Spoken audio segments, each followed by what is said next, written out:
So you might or might not have seen it, but I made a video just recently, a little bit longer, landscape format, about the much heralded publication of a paper that indicates that human beings were using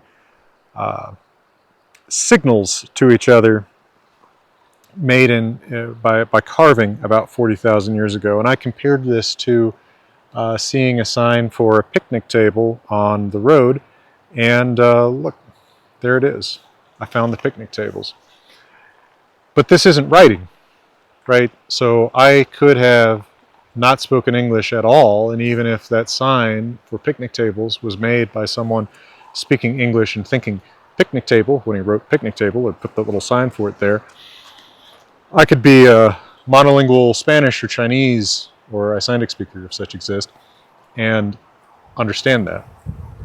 And the point of me making a video about that was to emphasize that although it has been sort of sensationally claimed that this recent paper suggests that people were writing 40,000 years ago, that's not true, but it's still cool, right? It's still cool to see people coming up with ways of representing information outside of themselves, right? I can keep some information inside of my head, especially information that I use a lot, but in order to keep good records, I'm safer off not trusting my own memory, but keeping, something as simple as a tally. But a tally is not the most obvious concept in the world, right?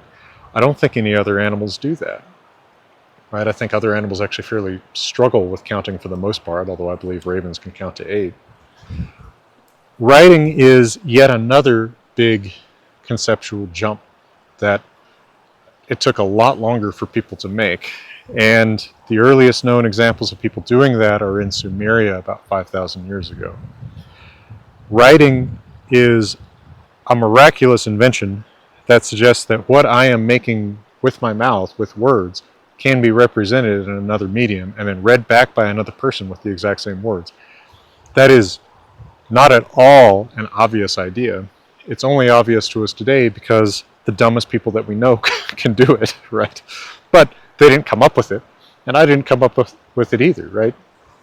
It's an idea that actually took a very long time to develop, and you can kind of watch it happen in Sumeria over time as they go from just keeping tallies to actually representing words with the signs that they put onto their clay tablets. But they weren't doing that 40,000 years ago yet.